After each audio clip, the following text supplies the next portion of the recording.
This is the Unholy Union, a podcast where you'll be subjected to highly offensive marital discourse. If you do not feel insulted during this week's episode, don't worry, we'll try harder next week. If you can relate to our ramblings, we want to be friends with you. If you believe that we take it too far or our mouths are too much for you, then with as much love and sincerity as we can muster, you can suck it. Welcome to the Unholy Union.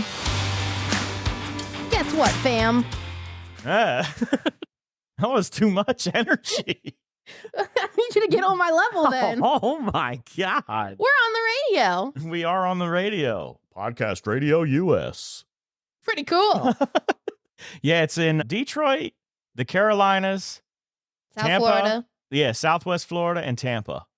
I don't know I know in Tampa it is 10:10 a.m., but there's a bunch of other frequencies that I am not sure of. We're on the radio. We are on the radio. Pretty cool. Shout out to Podcast Radio US.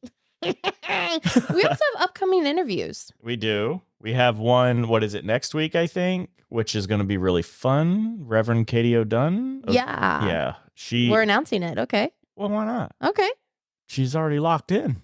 I mean, yeah. She had OCD and Has OCD and is a minister? A reverend. Yeah. A reverend? Is that the same thing? I don't know. We'll ask. Yeah, okay. There's a lot of terms for that kind of person. And I don't know what is what. Right. I can't wait to talk to her about it all, especially with her advocacy with OCD. I feel like you two are going to have a lot to talk about. Well, she does a lot of walks and runs and things of that nature for mental illness too, I think. Or am I tripping? You're putting a lot out there that I don't think we have answers to yet. I thought she did like some form of athletic stuff for OCD. Could be. We'll talk to her about it. Okay. See y'all later. Well, it sounds like things are going well over here at Unholy Union, but not so good at Google. Or tech companies, period. But I wanted to talk specifically about Google because everybody knows who Google is, and most people use Google almost every day. Now, Google spent $2 billion, I think it was $2.3 billion last year on severance packages to lay people off. $2.3 billion. What is their budget for everything else? Right. Well, Jiminy. No, $2.1 billion. I'm sorry. Last year. Be precise. Be precise. Fake news. Well, so far this year, 2024, today's date is February 3rd. And they've already spent $700 million on layoff severance packages. I don't get it. I don't either. And what is terrifying to me is what we've been talking about is AI, right? Mm-hmm. We've been talking a lot about AI and how AI is going to take jobs. Right. Does that have anything to do with this? Because AI is a huge focal point at Google right now.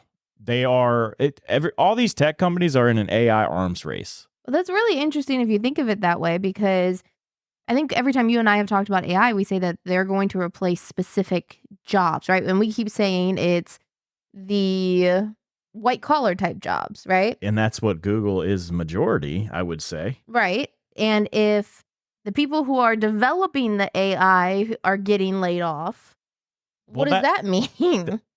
AI helps you code, so I get it, but like you're letting people go who are the creators of it. Right. So they literally are replacing themselves? That's what I'm wondering. I don't understand it. This is all us spitballing and thinking weird thoughts.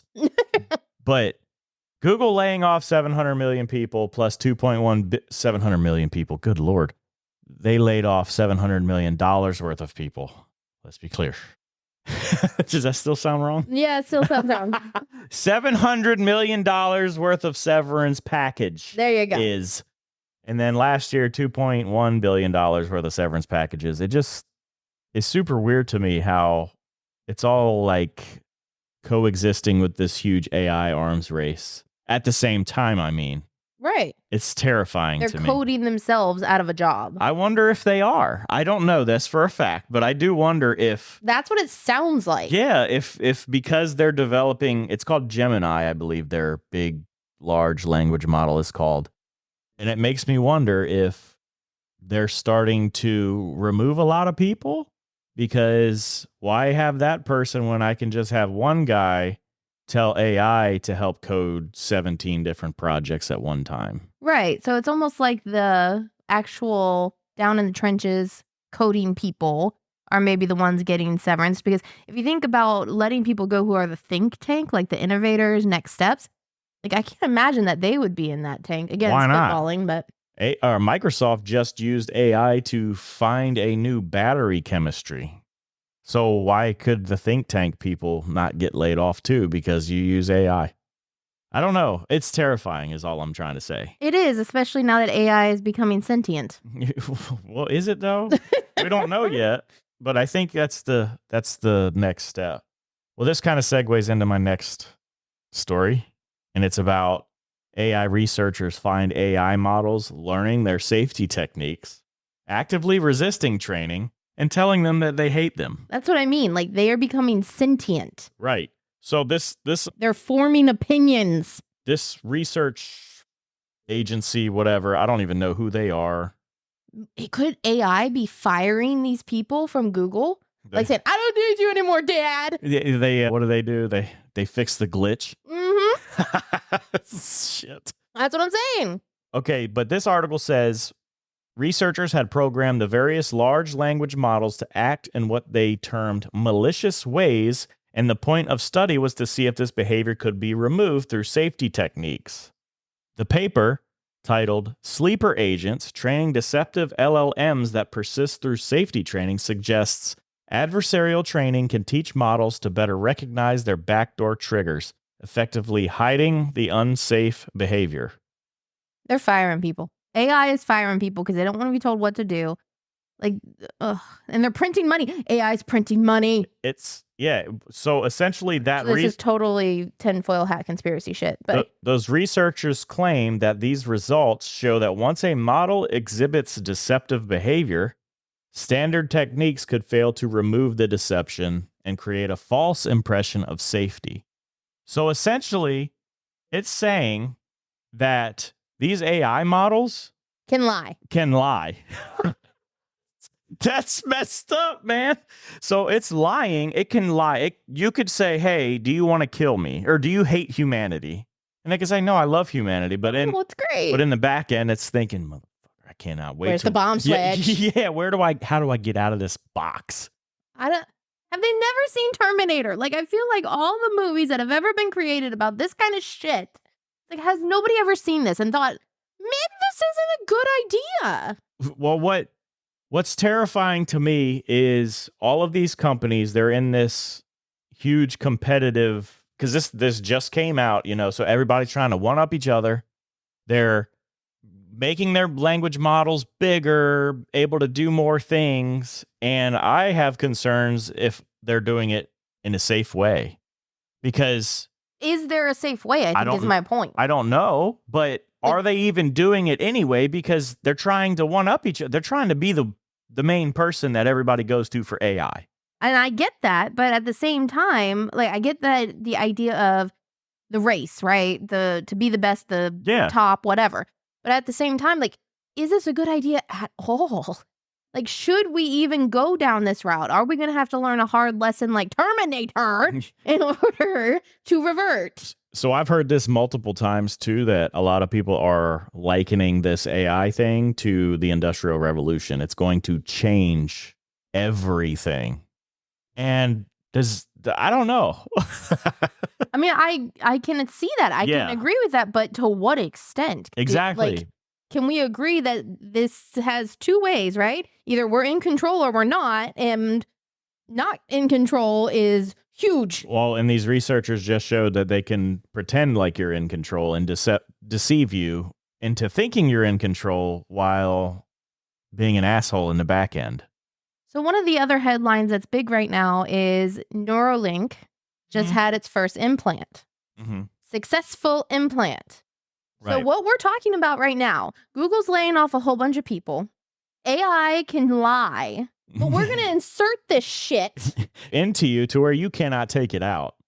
Into your brain. Right.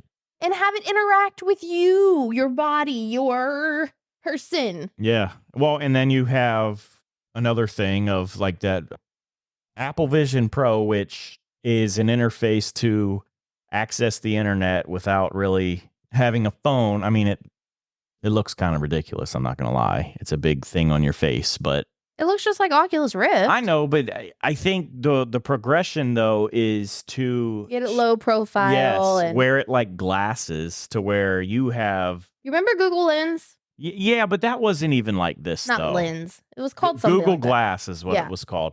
But that's not even what I'm talking about. Because this thing, I highly recommend you go out to YouTube and watch a video demo of this because it is nuts. It tracks your hand movements. You can watch TV on a huge screen because you have the screen on your eyes. It's Oculus Rift on crack. Yes. Right. Essentially. But when they are able to shrink that down to like it looks like you're just wearing glasses and then they integrate AI into that, they're going to see everything you see. It's going to learn everything that we see. Or you get a Neuralink and yeah, or you get a Neuralink and it reads your mind and Minority Report stuff comes true. God. It's terrifying. Okay. But about Neuralink though, do you think it's good or bad? Like, how do you feel about it? I don't know. I don't really know a whole lot about what they're trying to do. I know that he said a while back that it could help. I think he said people like Stephen Hawking who are paraplegic, instead of doing eye movement technology, this would be an advancement, a step forward, that they would actually have this and it would be even more advanced. Interpret his, like what he's trying to say and things like that. Right, rather than eye movement, trying to type, those kind of things. But even on top of that, it's an augmentation of people, right?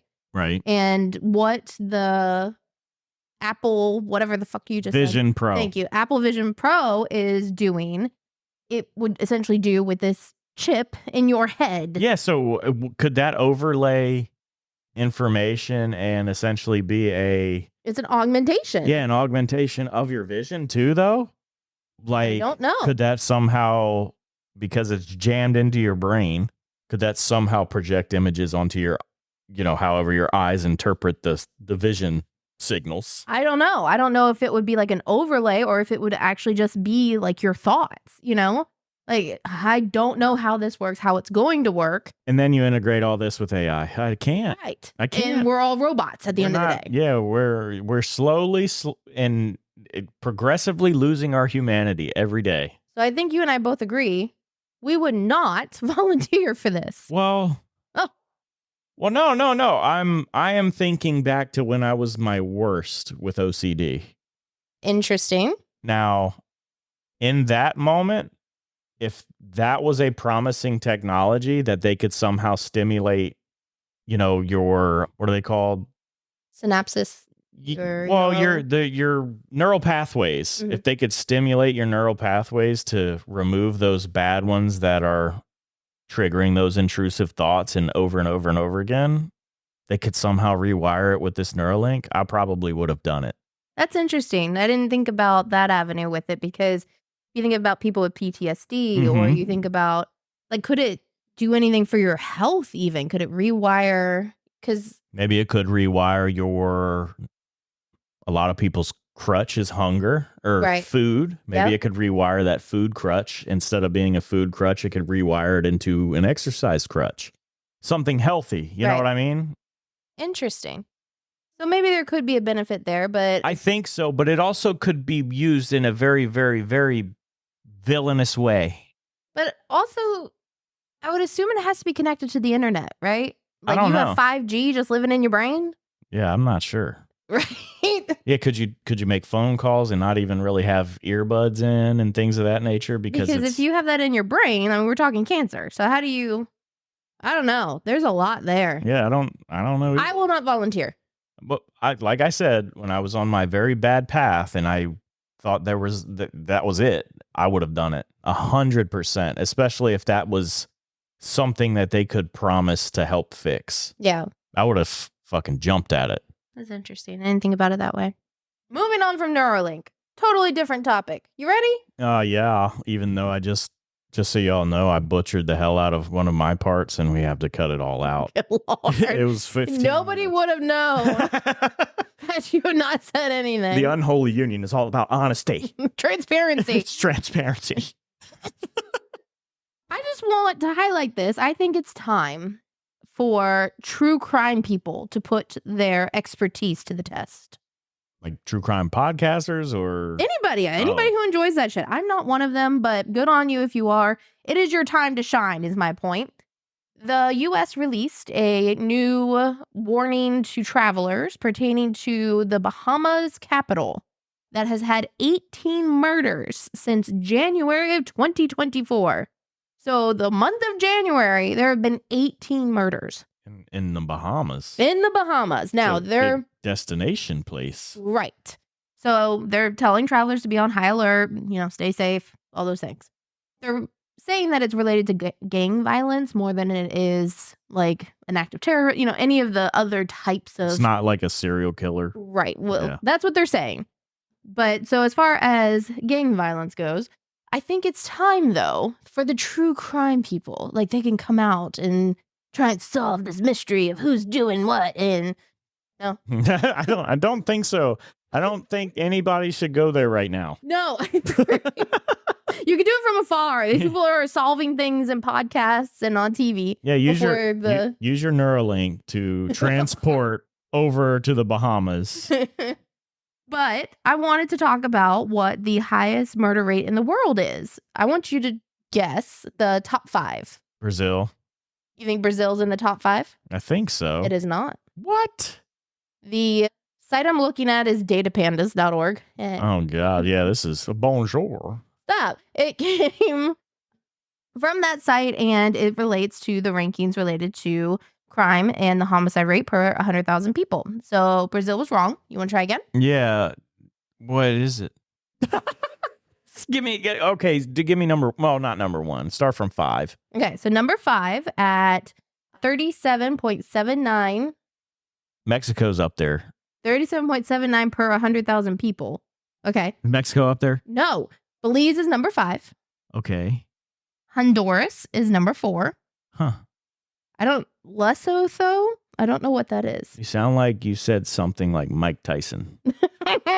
Lesotho. I didn't know that was a country. This is how uncultured I am.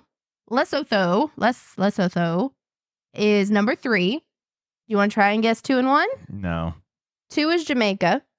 That's surprising to me. I thought so too. It is a destination place. Right. But it's number 2 on the crime list for homicides. And then number 1, El Salvador at 52.02. I'm not surprised by that. That's insane. Yeah, I know. Almost, 52 people per 100,000. Yeah, I had a family friend that one of his relatives, or no, I think it was his wife. She's from El Salvador. And I can't remember. She said that I think one of her nephews or her brother was just found in her front yard, stab wounds, dead. And that was like Crazy. the norm. Right. Because of gang violence and stuff like that. Insane. So I guess the point in what I'm trying to say is be careful when you travel. Like, just don't go anywhere. I mean, if you're going to go somewhere, just be mindful of where you are. Stay in resorts. And don't get any unmarked cars. Right. No Liam Neeson's coming to find you. Right. What was that show we watched? Locked Up Abroad or something like that? Wasn't there one about, it wasn't even being locked up, but it was people being kidnapped in the Philippines by Al Qaeda? You don't remember that? We watched it. It was years ago we watched it. But the Philippines... I can barely remember yesterday. Me too. But the Philippines, I guess, because there's thousands of islands there, there's Al Qaeda sects. Mm-hmm. Sects, not sex. Move on. But there's a bunch there in these, I think it was Americans, They got kidnapped for ransom because people see Americans and they think money. Uh-huh. Well, one didn't make it. I think he got his head cut off, but that was a really long way to get to that point. I'm just saying, you travel anywhere, seems very fucking scary. Right. I'm just going to stay here. No, you need to stay in marked areas like resorts. I'm going to stay among Florida Man. Man, I can't wait for the Florida Man games. Yes. But speaking of television and TV, I am so freaking excited. Wi-Fi hot. Stranger Things season 6. 6? 5. 6? 5. They're not Doesn't kids matter. anymore. Next season. True. And one of the creators actually joked that they would actually use like CG instead of the kids because they won't look like kids. Yeah. But I'm really excited for this show. Like the storyline, the graphics, all of it. So excited. Now, there's one character they're talking about may not come back into the fold like they were before, and that makes me really upset. I can't say too much, but I'm sure people who are interested will research it. And it really makes me sad. It makes me so sad. Well, that's a Netflix show. And speaking of another Netflix show, they're redoing Avatar: The Last Airbender. That comes out this month, February, and because it's coming out so soon, Netflix they're starting to pull the curtain back a little bit. Yup. Obviously there's going to be changes. Everybody knows when you redo something, there's always changes. I'm dreading it. Well, they just released some stuff that they're changing. They're bringing in the sister of Zuko, Azula, and the dad. I'm letting my nerd flag fly right now. Let's go. And Fire Lord Ozai. Mm-hmm. They're bringing them in sooner. And they're fleshing out Zuko's story sooner, but that means that they're taking away airtime from Aang and Katara and Sokka. Good job. That's bullshit. I agree. Because the big part of the show was their little misadventures that they would go on. Right. They would go on these random. It was like it didn't make sense, but let's be clear. Like, obviously, the first round of The Last Airbender was cartoon based, right? And people were attached to those voice actors, specifically Rufio from Peter Pan, Hook. Yep, from the Hook movie. People loved him as Zuko, like obsessed with him as Zuko. Mariana. So it's like almost in their mind, people are obsessed with Zuko. Yes, but because of the voice actor who was behind it. Right. I mean, what you had in that show is going to be damn near impossible to replicate. They can't replicate it. And I think that's why they're making these changes. But part of the show was their little misadventures where they would go off on these random side quests. Right. And it fleshed out their stories. But now they're taking, from what I read, they're taking some of that away. It's not, I'm concerned. Well, I also have concerns about Beetlejuice 2. That's coming out? That is coming out. Why are they doing this? I don't know. Oh my God. The facial expression. I know nothing about this movie other than I just saw an ad. Can I talk about Beetlejuice 2 for like 10 seconds? Wait. You said remake. Roadhouse with Jake Gyllenhaal is coming out. It's an Amazon show, and it's not apparently going to be free, or an Amazon movie, and it's not going to be free. And the writer-creator is pissed. Someone is pissed. Whoever did the show, like, I don't know if it was a director, producer, writer, creator, whoever is pissed at Amazon. That's not going to be free. So much to the point that, I can't remember if it was the writer-creator or if it was Jake Gyllenhaal. I read an article, actually approached Bezos and was like, what the fuck? And Bezos was like, I don't give a shit. Bezos has nothing to do with that stuff anymore. Right. Okay. Yeah, I'm on my, how much was this boat? Whatever. Anyway, Beetlejuice 2. Yeah. I mean, it's going to have Jenny Ortega in it. Wednesday Addams, if anybody doesn't know who that actress is. It's also going to have all the throwback characters like no, what the heck is her name? Kevin! What the heck is her name? O'Hara. It is O'Hara, right? Catherine O'Hara? Catherine O'Hara. Okay, whatever. Her. And, the original Beetlejuice and the other girl, Winona Ryder. So, like, all of the original characters are going to be in it, but they're adding Jenny as the daughter, and now that's Beetlejuice's interest. I'm like,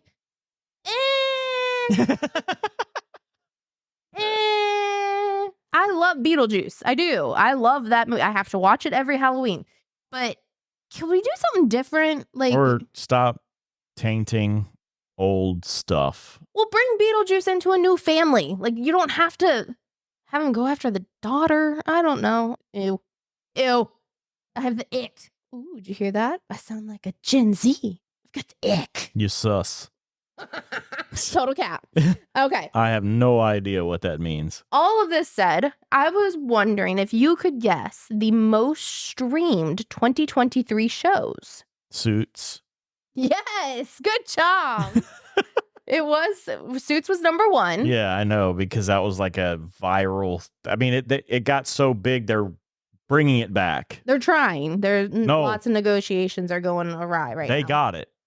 Not in the last article that I read. Really? Yeah, they're going back and forth with the actors and the creators, and it's a mess right now. But I am fingers crossed that show comes back. It is so good. I liked it a lot. It was like a non-violent corporate, espionage type show. It was really cool. You can watch it in front of your kids and not feel guilty. Right. Well, other than 90% of the time. the bang-a-lang scenes. Right. But yeah. that happens. Me, my parents, and my sister, we used to call it SC, sexual content. Cover your eyes. Oh my God. The SC's coming. Cover your eyes. What about your ears? Just left them open. You can hear everything. You hear all the spaghetti making. Jinx. This is fucking ridiculous. Lindz. Thanks. So, but can you guess what number 2 was? Oh, no. Probably not. Most streamed. If you don't get this, I will be so upset with you. Maisel? No. I didn't think it would be Maisel. So I feel like that trailed You would have to be all in on this show. All in? Mm-hmm. All in the family? No. Joking. I don't know. Bluey. Oh, yeah, that makes sense. Bluey was one of the top most streamed shows of 2023. That's not surprising. I love that show. What do I want to say? I love that show. Like, I feel like it is not just a kid show. It is a family show. 100%. There's stuff in there for parents. 100%. Every episode, there's parent stuff. Like that episode with Bandit, the dad, seemed like a mental health crisis. Mm-hmm. He was letting something bring him down, and he was working through it with his kids and wife. Yep. It was such a good episode, but our kid loved it. Well, they talk about one of the sisters not being able to have kids. They talk about, breaking up with couples. They talk there's so much to it that it's beyond just a kid's show. Oh, it's so good. It's definitely a big storyline behind it for adults and everything. And they do it all in 7 minutes. I know. I don't understand. They need to make a Bluey movie that's like 5 hours long. Oh my God. I would watch the shit out of it. 5 hours? Yeah. Or just make an hour-long episode? No. For a whole series? 5 hours. Okay, calm down.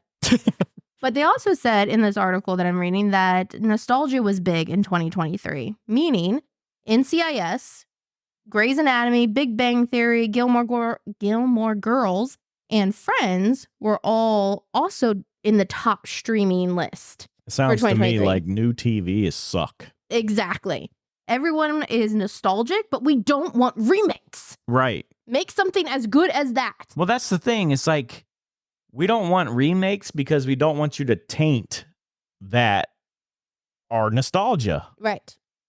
Why would you want somebody to come in and ruin Friends? Right. Like they did that whole reunion thing, and that was some trash. Yeah, it was sad. It was sad because Perry, he came out and he was saying things like, I haven't heard from any of these guys. Right. It's like you guys spent the beginning of your acting careers. Well, how many years was that show? 9? Or it was like they were together for like 9 years or something like that. Yep. And they left Friends and never talked to each other again. It's fucked up. Crazy. So messed up. But overall, it just seems like the idea of nostalgia, people take that as, let's do remakes because people are so nostalgic. It's like, no, we're nostalgic because everything sucks right now. Well, but the truth is, though, it is a cash grab and people will go see it. Yeah, and we'll be disappointed and we'll hate them. I know, but you already spent your money. I hate them. You were like that with Beauty and the Beast. True. And pretty much all the Disney movies. I know. I'm just saying that it's a cash grab and it works. And I'm going to watch the new Airbender and I'm going to be so mad and disappointed. Me too. I'm going to watch it and it's going to taint the old one and I'm going to be pissed and I don't know. We just do it to ourselves. I will keep paying for Netflix. Total misery. I like to close off. I have stated it before that I have started reading again. Like, it's one of the things that I've always loved to do, and I got out of it just because life is busy, right? And you're a nerd. For sure.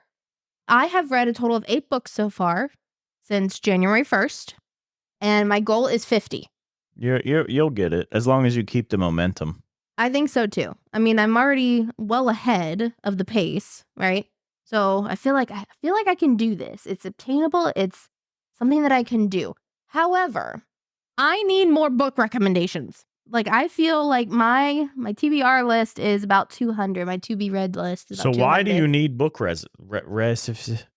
Woo! Recommendations? Holy crap! I think I might be having a stroke. Okay, good night. I want more recommendations because there's always something good out there, right? There's always the next best thing. So any recommendations you got, send them to me. But you have a to be read list of 200. Your point? If you want to read 50 books a year, that's 4 years. I did math. So you're not having a stroke. Congratulations. Yeah, I was a test. And I passed, so I'm good. No hospital for me tonight. I'm still getting Kindle Achievement Awards. Like, I feel motivated. I'm going to do this. It's going to happen. Okay. I believe you. But I need you to jump on the bandwagon. I'm not reading. I don't want to. Okay.